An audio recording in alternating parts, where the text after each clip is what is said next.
When my aunt passed away, she left me her house. I hadn't seen her in years. She lived alone, no husband, no kids. Just her and that quiet place on the edge of town.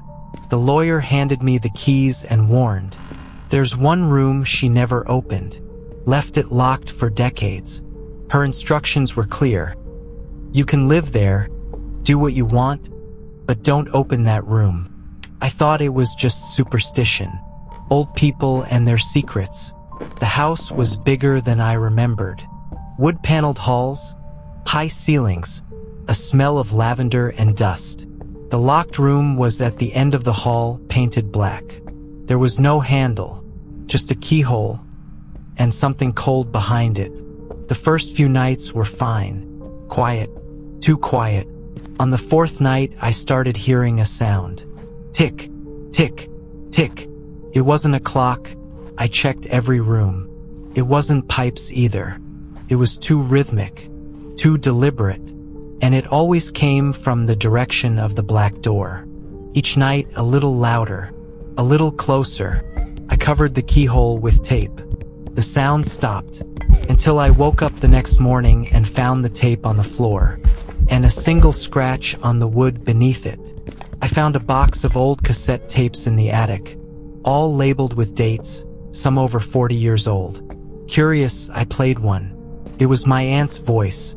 She was whispering into the recorder. "It moves when I sleep. I heard it breathe last night. I thought it was still locked, but the key is missing." Each tape got worse. Her voice cracked. She begged someone, anyone, to believe her. The final tape ended with a knock. Loud. Then, something dragging across wood. And finally, her whisper. "It knows I'm listening." 2 nights later, I had a dream. I was standing in front of the black door, holding a brass key. The wood around it was pulsing like a heartbeat. I woke up sweating, and the key from my dream was on my nightstand. Cold, wet. I don't know how it got there, but the keyhole in the door seemed warmer now, like it was waiting. I tried to ignore it. I hid the key in the freezer. I even started sleeping with earplugs, but the ticking came back, louder than before. That morning, I walked into the bathroom and saw it. A scratch across the mirror. Not random. Formed a word. "Listen." I backed away, but in the reflection behind me, for a fraction of a second, the hallway didn't look like mine. The wallpaper was peeling. The floor was rotted. And the door at the end? It was wide open. I stopped going near the room, but it didn't stop coming near me. The hallway seemed longer now. I'd walk toward the kitchen and feel like I was being followed. Not by footsteps, by pressure. Like something was pressing through the walls. Then came the whispers. Low, distant, impossible to make out, until I held my breath. "You have the key." She lied. Let it finish. I started hearing them inside the house, behind the bathroom mirror, inside vents, under the floorboards. And always at 3:33 a.m. I broke. I went to get the key, to throw it out, burn it, something.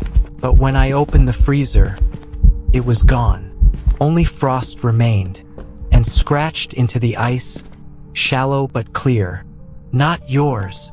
That night I didn't sleep. I sat in the living room with every light on. At exactly 3:33 a.m., all the lights flickered off at once.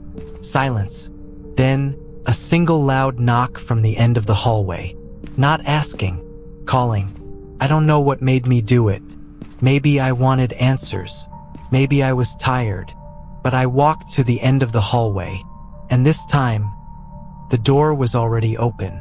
No light came from inside. Only a smell, damp, earthy, like soil in an old grave, and cold. The kind of cold you feel in your teeth. I stepped in.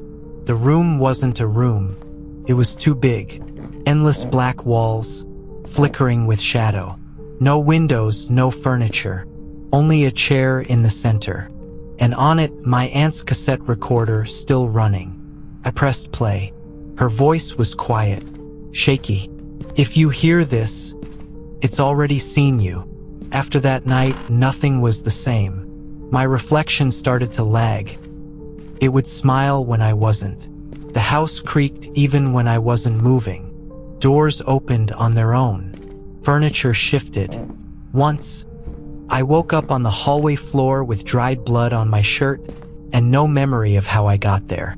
The locked room had vanished. There was just wall. No seams. No paint difference. Nothing. But I could still hear ticking under the floor, and I started forgetting things. What day it was. Who I had called. Even my own voice sometimes didn't sound like mine. I decided to leave. I packed my things and went to the front door. It wouldn't open. The key spun endlessly in the lock. Every window was bricked over from the inside. The house wouldn't let me go. I ran to the attic, desperate. Maybe I could break through the roof, scream for help. Instead, I found another box of tapes. One was marked with today's date. Played it. It wasn't my aunt. It was me. You opened the door. You let it listen. And now, it wears your skin. You are the locked room. I looked down. My hands weren't my own. Long, thin fingers. Pale gray skin. Black veins under the surface. I turned to the attic mirror and saw it. Not my face. Hers. Smiling.